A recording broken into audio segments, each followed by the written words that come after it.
नमस्कार, मैं रवीश कुमार। सरकार की तरफ से प्रस्ताव तो आ गया, मगर किसानों ने उसे ठुकरा दिया। प्रस्ताव ही नहीं ठुकराया, बल्कि आंदोलन के अगले चरण का ऐलान कर दिया है।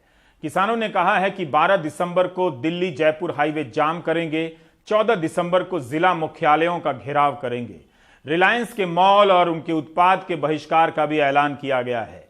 9 दिसंबर की दोपहर सरकार ने 20 पन्नों का प्रस्ताव भेजा।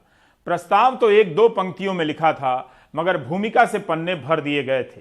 सरकार ने अपने लिखित प्रस्ताव में कहा है कि वे समर्थन मूल्य पर लिखित आश्वासन देने के लिए तैयार हैं।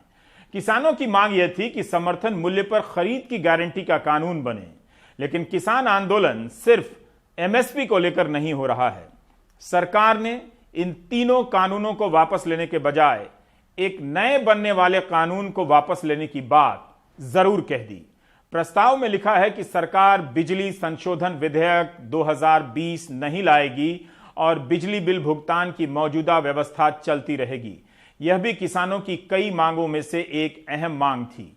इसके तहत सरकार एक इलेक्ट्रिसिटी कॉन्ट्रैक्ट एनफोर्समेंट अथॉरिटी बनाने जा रही थी, जिसे दीवानी अदालत की शक्ति दी गई है।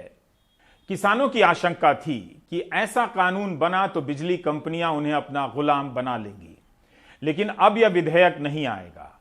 इसके अलावा किसानों को इस प्रस्ताव में कुछ भी ठोस नहीं लगा। कानून वापस लेने की जगह संशोधन और कंफ्यूजन दूर करने का भाव ही नजर आया सरकार के प्रस्तावों में। कानून में किसानों से खरीदने वाले फर्मों के पंजीकरण कराने की जरूरत नहीं थी।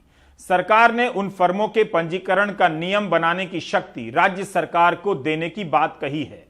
राज्य सरकार चाहे तो पंजीकरण अनिवार्य कर सकती हैं।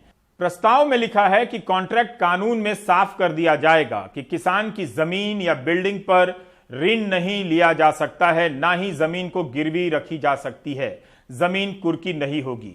प्रस्ताव में एक और अहम बिंदु यह भी था कि राज्य सरकारें प्राइवेट मंडियों पर सरकारी मंडी के बराबर टैक्स लगा सकेंगी। सिविल न्यायालय यानी दीवानी अदालत में जाने का विकल्प किया जा सकता है। किसान और कंपनी के बीच कॉन्ट्रैक्ट की 30 दिन के अंदर रजिस्ट्री करानी होगी।